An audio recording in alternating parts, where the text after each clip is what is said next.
Say live and let die. Live and let die. Live and let die. Live and let die.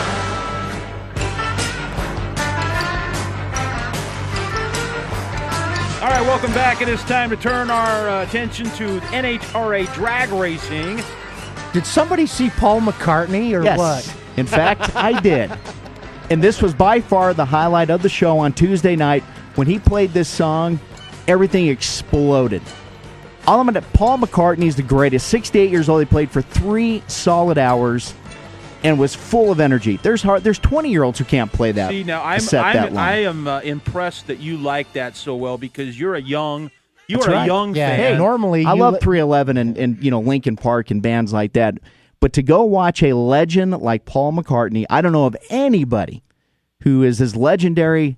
He is the most popular Beatle, more popular than John Lennon. Well, I tell you what, a guy that does probably know that's a legend, and that's John Force. I'll bet he knows Paul McCartney. I'm sure he does. And I'm sure that his lovely daughter, Ashley Force Hood, knows Paul McCartney because she probably did like the rest of us and listened to all of our dad's songs. Is that right, Ashley? True. Yeah, my mom is a huge Beatles fan too. So growing up, of course, I'll tell you what, it was a great show. It was a terrific show. By the way, how Ashley Force Hood joins us here. How is it running out there in your El Monte RV? Are you living the true roughing life of camping out there? Well, it's a very leisurely camping life, I guess. We're not quite grin and bearing it, where we have a kitchen and the bed and everything like that. And our 2 cats are here. I'm actually just fed them, and we're getting all kinds of surprises every morning. We had the sink drain on our bed this morning, courtesy of our cats. So you never know what you're going to get when you're on these adventures. So I'm guessing that last weekend up in Seattle is about as close as you're going to come to really being up in the mountains camping. Just the atmosphere and the trees there.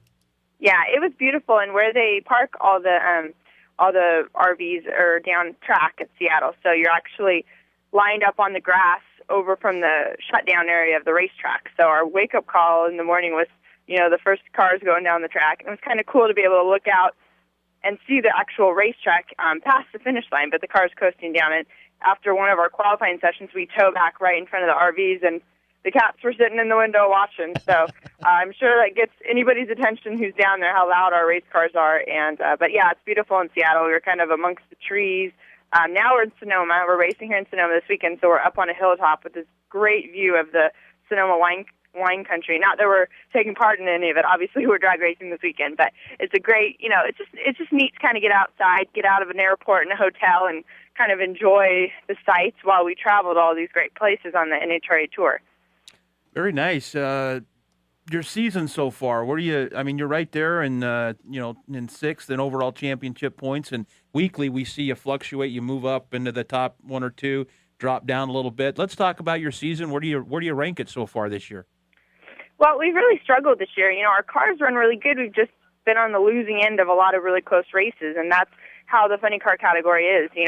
Every year it just gets tighter and tighter. So I don't know that we would do anything different. You always push your car to that limit, but you don't want to give up anything where you end up not getting down the track, because you're definitely not going to be winning, most likely, if you're not getting A to B anymore in this category. So we're right there. It's just frustrating that we are so close. There's been a lot of rounds where if we would have run anybody else in the session, we would have won. We just happened to run the one other person that ran that little teeny bit quicker than us. So we're just going to keep plugging at it, and we know, our luck will come around. That's part of racing. You have your highs and your lows, but as long as you don't let it get in your mind and get you down, there's still plenty of time for this countdown. It all restarts in Indy, which is coming up in September, where our points are all kind of cleared out, and we have a fresh, clean slate for the last 6 races of the countdown. So as long as we're in that top 10, obviously we'd love to be doing better than we are, but there's plenty of races left to get caught up.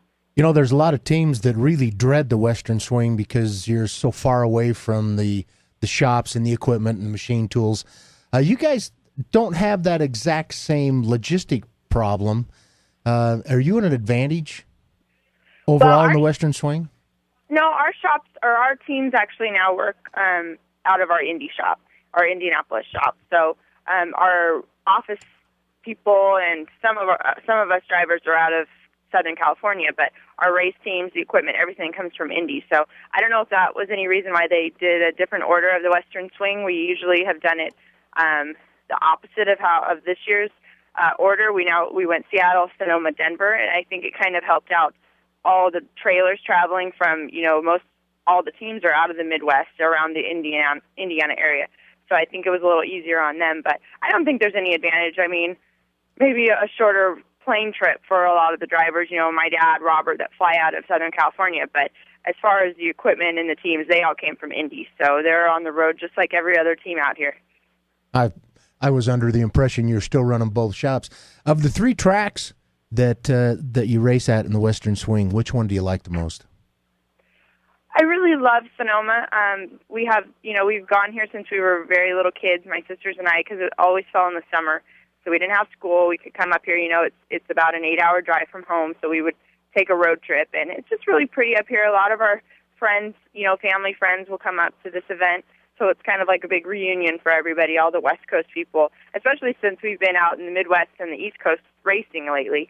It was kind of neat to get back over here on our neck of the woods. But every race, has its special things about it that you enjoy, and the challenges as far as racing that you have to get through or whatever. But as far as here in Sonoma, everything, the lanes are equal, the weather's good.